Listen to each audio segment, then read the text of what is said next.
Hello and welcome back to Fresh Takes F1. My name's Tommy Parker and today I wanted to look at the cost cap in F1 for 2022 and how is it affecting the team so far this season and how is it going to affect them going forwards. Now the reason I was interested in talking about this is actually due to Mick Schumacher, who was unfortunate enough to suffer a big crash at Jeddah at the second race of the 2022 season.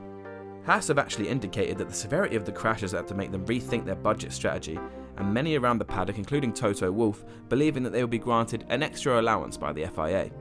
So this left me thinking, what does a cost cap actually cover?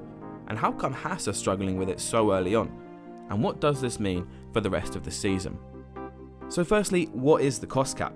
Well, it's $140 million for each team, with an extra $1.2 million for every race past the 21st race of the season. Now this cost cap apparently covers the design, development and operation of the cars, as well as the general staffing costs for those contributing to the car itself. What it doesn't cover is basically everything that's not directly related to the car. This could be things like marketing or bonuses for the employees, but there's some other notable areas that the cost cap doesn't cover. The $140 million budget does not have to take into account the salaries for the drivers, nor the salaries of the three highest paid executives at each team, which I thought was kind of interesting. Now the cost cap is significant, as it's estimated that teams used to spend around $400 million in a season, though it's not completely clear how much of this is covered by the cost cap. The amount of grey areas and loopholes are nuts, and it means that teams are probably still spending larger amounts than just the cost cap itself.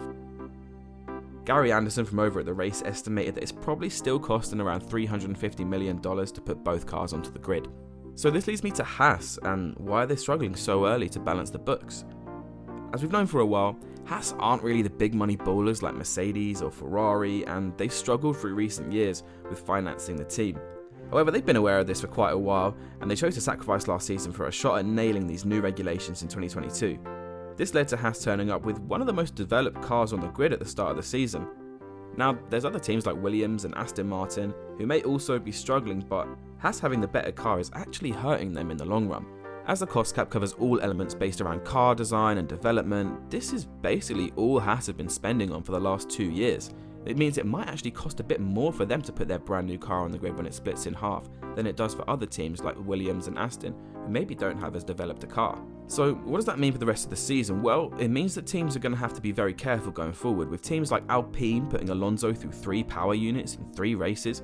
I'm sure that the cost cap is definitely going to become a bigger factor. It is weird that a rule that was brought in to help the smaller teams has actually made life more difficult for them. Teams with the worst cars are surely going to have more crashes than the teams with the best cars. So these teams like Haas, Williams and Aston Martin are going to be hit really hard this season. I don't think that the FIA and Formula 1 would ever want cars not on the grid if they could help it, so I don't think they'll let it come down to that. The fact that they're already considering a bigger allowance for Haas shows that the cost cap itself is flawed and already needs a rework. All that the cost cap really does is make teams less competitive by making you want to spend less on your car. By only covering elements related to the car, it just encourages being less competitive, making it so much harder to get faster. Teams can spend all they like on marketing, but who's going to want to sponsor a bad car? There's also definitely so many loopholes in the cost cap that teams will surely be exploiting, so it's kind of unclear how much it's going to affect some of the bigger teams. It could mean that teams can't bring as many upgrades as quickly as they used to. So for example, Mercedes might have found 3 decent ways to gain speed, but they can only apply 1 upgrade at a time because they need to spread their spending more evenly throughout the year. It could also mean things like Red Bull end up dropping out of the title fight. If they keep going through cars and engines at this rate, the cost cap could honestly hurt them quite a lot. So early in the season, it's pretty hard to tell how much the cost cap is going to affect the teams, and it basically all depends on how it's regulated and whether the FIA is going to keep making allowances, which would make the cost cap pretty pointless.